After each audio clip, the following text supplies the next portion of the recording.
examen à part. C'est à part. Alors, vous avez Tribune quotidienne qui parle de médecine après la mort. Ça, c'est la chose la plus grave. La médecine après la mort, ça, bon, on ne peut pas dire autre chose. Je ne sais pas si c'est votre avis, mais quand même, quand on a les données, on sait de quoi il en est, on ne peut pas anticiper parce que gouverner, c'est prévoir. Ça veut dire ce que ça veut dire. Bon, une œuvre humaine aussi n'est jamais, mais à un niveau, elle doit être parfaite. À un certain niveau, vraiment. Parce que une chirurgie, c'est une œuvre humaine. Elle doit être parfaite. Alors, le médecin après la mort de la campagne arachidienne 2025, c'est qui? Bon, beaucoup de paysans ont déjà bradé leur récolte. En un mot, c'est qu'ils restent là. Il n'y a plus rien. Ils ont déjà fait du wanted, ils ont déjà bradé.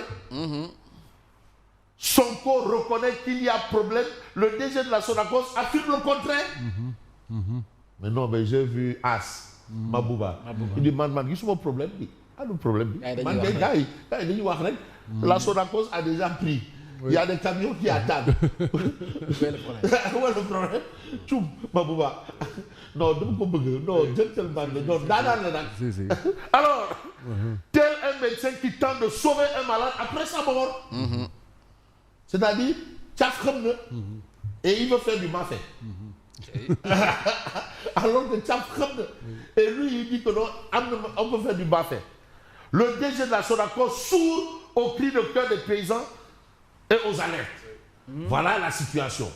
Vrai ou pas, en tout cas, c'est ainsi que décrypte justement la rédaction de Tribune quotidienne la situation actuelle.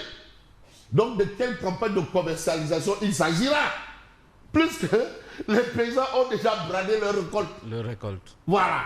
Parce que, sort le mot. Voilà. Visite de chantier de Daouda Ngom à l'université Cheikh Anta Diop. Le problème, il y a commencé dit. Les problèmes commencent. Le ministre de l'enseignement supérieur chassé entre guillemets par le collectif des habitants.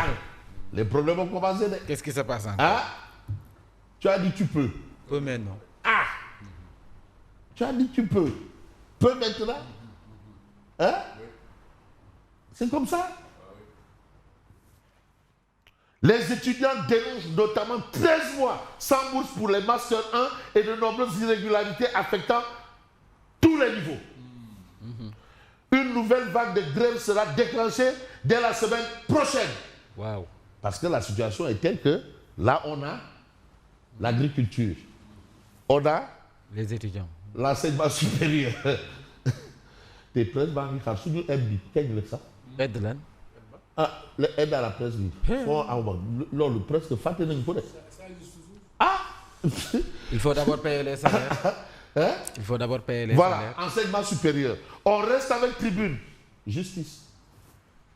Réexamen judiciaire, la Cour suprême saisie pour réviser le procès Sonko Mambaïna.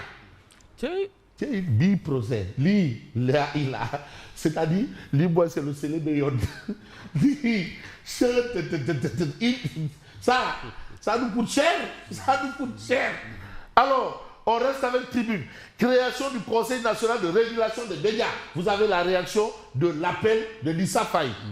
L'appel reproche à l'autorité une démarche cavalière.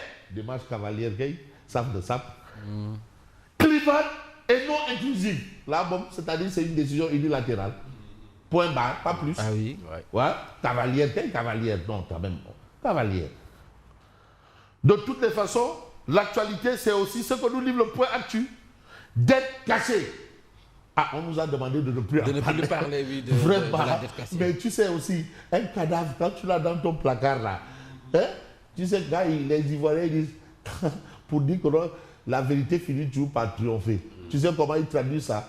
Quand ça va pourrir, ça va sentir.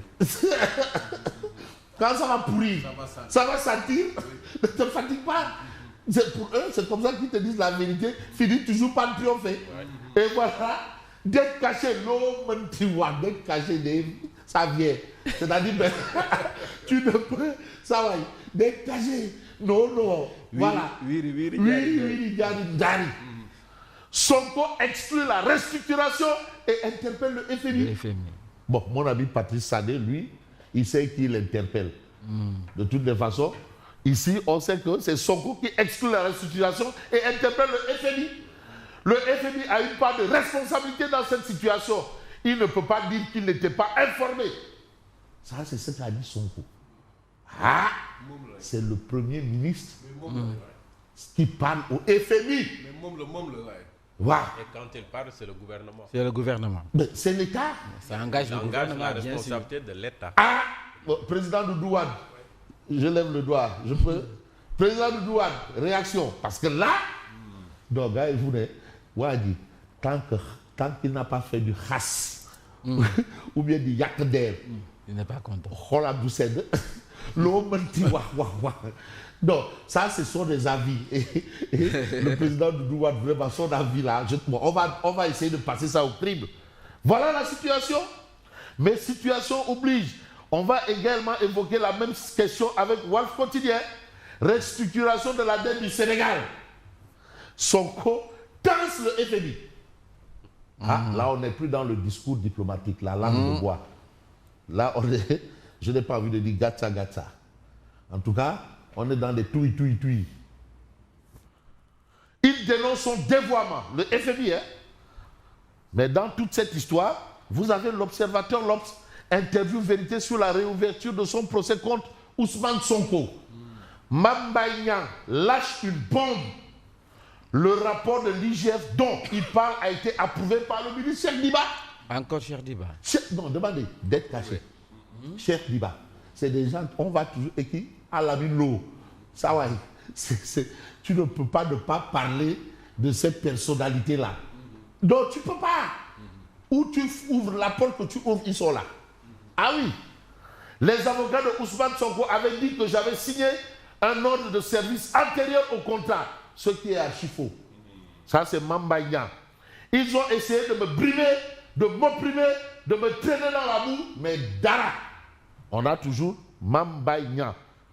Mais de toutes les façons, Sawaï, Sénégal, Mauritanie, une nouvelle ère de coprospérité. C'est une chose.